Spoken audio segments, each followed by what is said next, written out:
Steve Wilson with a couple of my cohorts, Jim Hale from the ministry world, and my friend Mark Allen, who's a star athlete at Biola years ago, degree biologist and a school principal. And we're here to discuss some of the life changes that we've had in terms of changing our food sources and supplementing with a regimen of foods that have changed our sleeping habits and our performance. Would that be fair? Sure. So let me introduce Mark Allen to you first and let him talk to you about what's going on in his life. Well, thanks, Steve. I think I've been now in this transition for about a year and a half, using the Be Pure product, and I really feel like it's really transformed myself physically and mentally, emotionally.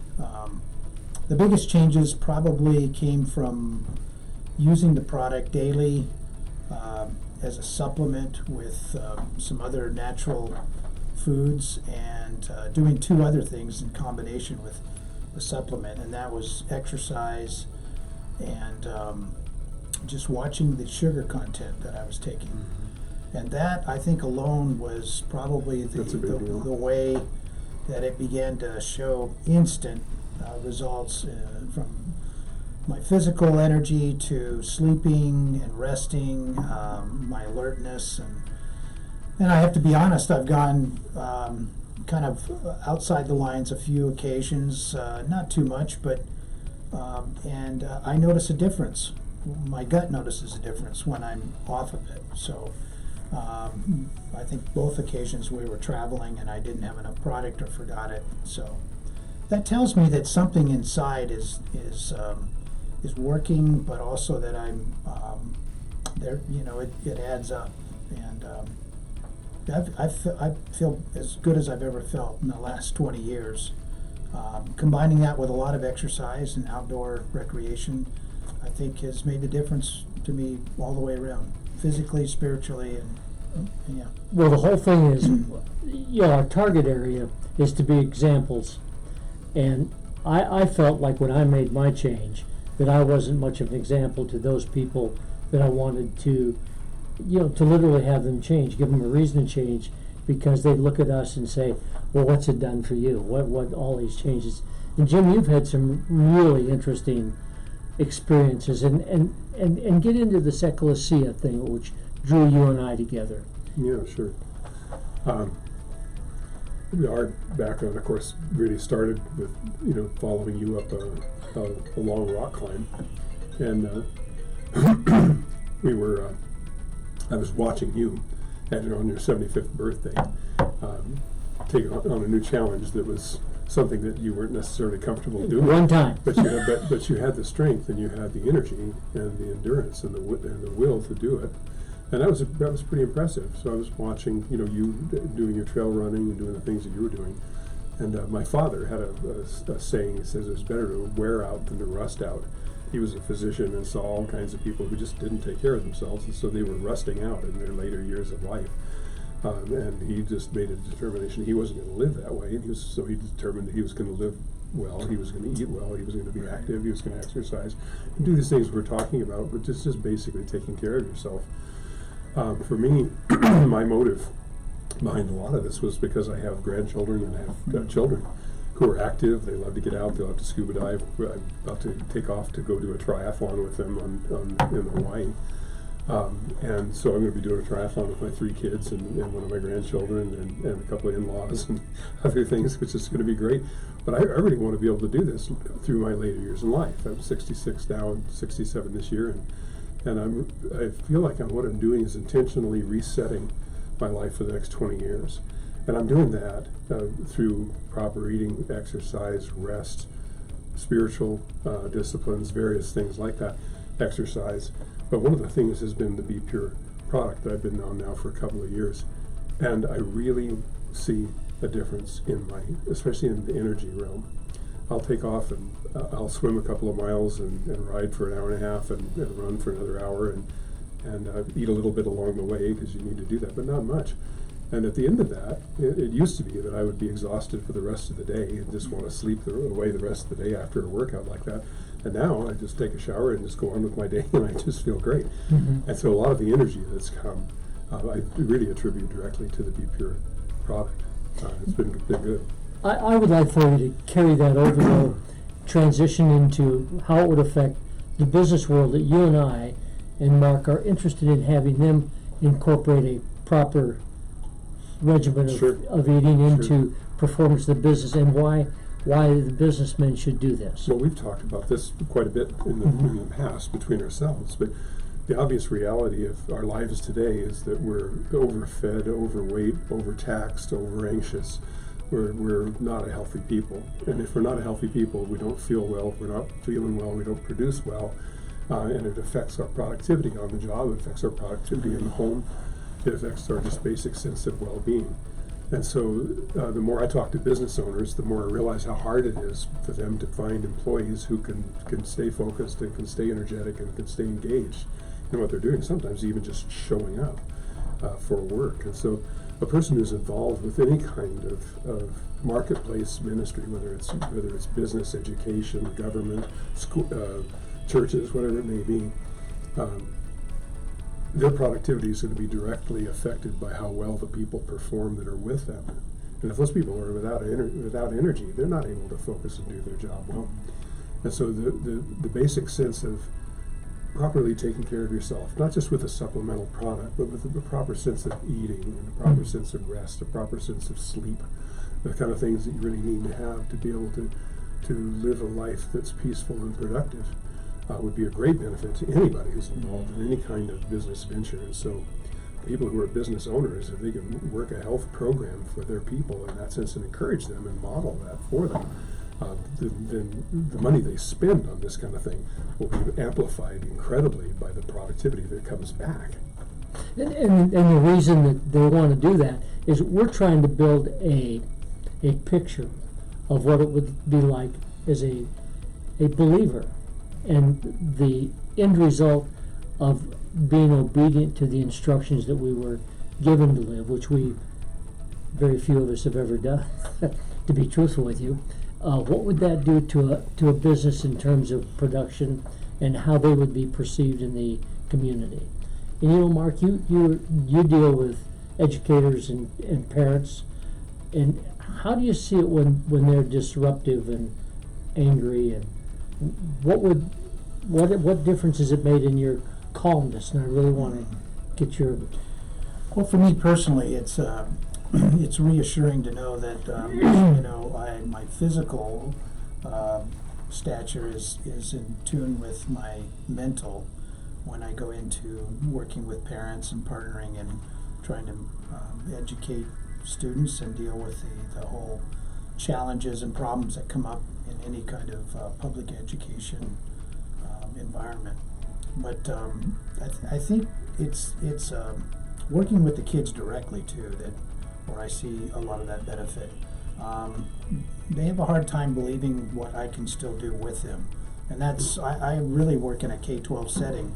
So we're talking kids, they're the youngest to the oldest.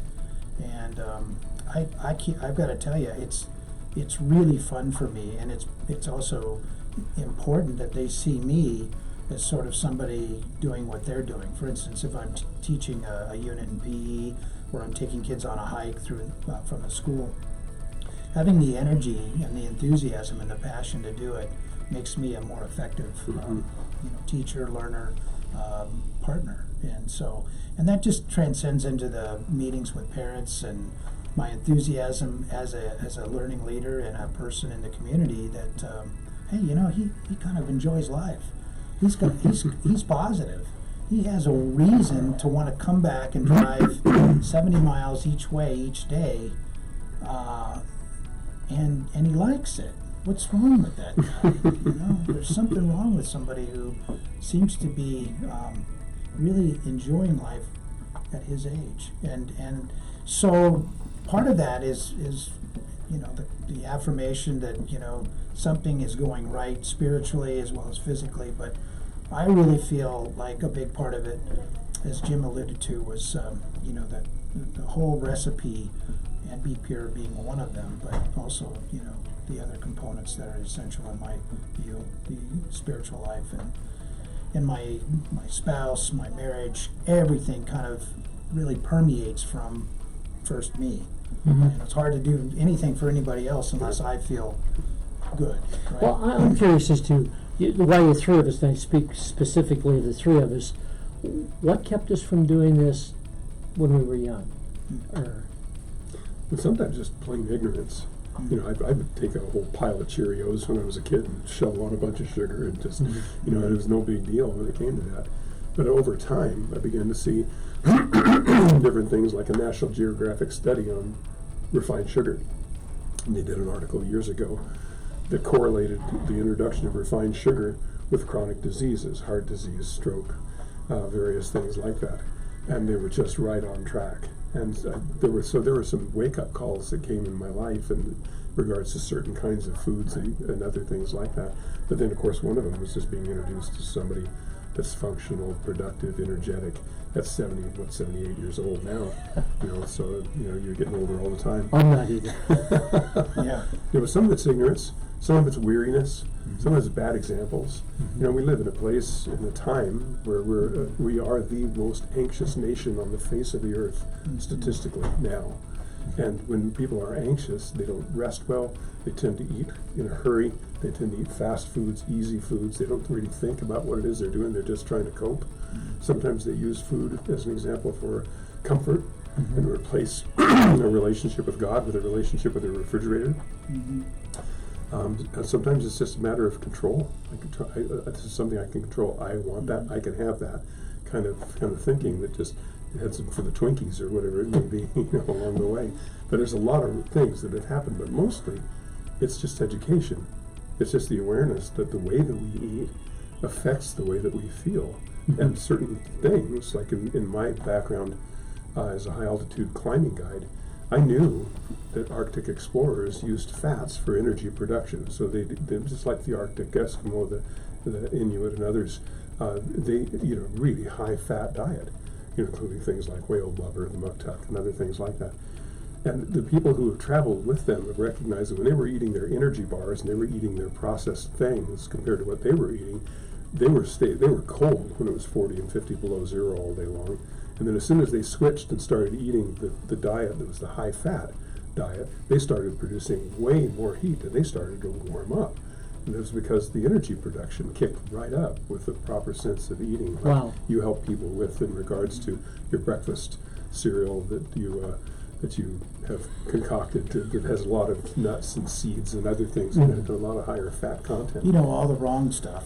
All the stuff is not taught. And that's That's just right. chocolate frosted sugar bombs, Well, the whole idea of this is just to, from my perspective, is for performance. And if we can get people to perform better academically, physically, emotionally, spiritually, and create that calmness in which this country needs. No kidding. But along with that, we're concerned about a host of diseases, and people don't understand the relationship between the gut and their immune system. And if we could get people to see that, maybe they could look at this viral issue a little bit differently and say, maybe if I changed diet, I would increase my own immune system rather than waiting for somebody to develop a food or a vaccination for me. Yeah. Anyway, it's with that I think that, to close this session, I hope we can do this a bunch more times and get people to understand incredible benefits of really feeling good. And you guys finish it off and that'll be fine. Closing statement. Oh, I would agree with you wholeheartedly, and I would say also that, we've been sort of brainwashed as a culture. I was just in the market yesterday for an errand of the school and realized that so much of the shelves in the consumable toiletries and plateware were completely bare because of the panic that's now in our culture with this coronavirus. But as and we've talked about this many times, as you look around in a store, you're amazed at all of the things that we really don't need, but we're told we should have, or we think we should have, and we've just gotten so far away. I know I have, of what living simply, and really, just eating to live and not living to eat. I love that because it's that whole concept of filling our time with things that we don't really need, and I think this fits right into it. So how do I get back to a simpler life? How do I get back to what this body was really made to do and how it was to perform? And I really thank you for that. You've shed a lot of light on that, just with the product, but also, I see you out hiking from time to time, and you're a great example of, I think, how Mark should be living and eating, and thank you. Yeah. Jim? Yeah, for me, when I think about the people, as a pastor, I'm dealing with people all the time, and I'm dealing with people at different levels, that are some more healthy than others, and most not healthy. Just to be honest, even in the church realm, that doesn't mean someone's free from anxiety or bad habits. Yeah. Although it doesn't have to be that way. And I think that's the message. The message is that we don't have to be the most anxious people on the face of the earth. We don't have to sleep poorly. There are solutions to this kind of thing. We don't have to be people who are functioning at a lesser productive level or less performance. We can actually live at a higher level. And so the way that we're living now, with all of the various sometimes unconscious habits, certainly do affect us, but it doesn't have to be that way. We don't have to be a sick people. We don't have to be an obese people. We don't have to be that way. It doesn't and this is a solution, I think, or a step on the way of understanding that God's got a plan for us being able to live in a much more healthy way than we do. Wow. And it works. Yeah, it does. Yeah. Well, we want to continue this next week if we can, and let's expand this into how it would affect everybody's life by just simply making a couple of changes. Is that fair? Sure. Thank you guys again, You bet. Jim Hale and God bless Mark you. Allen. Thank you.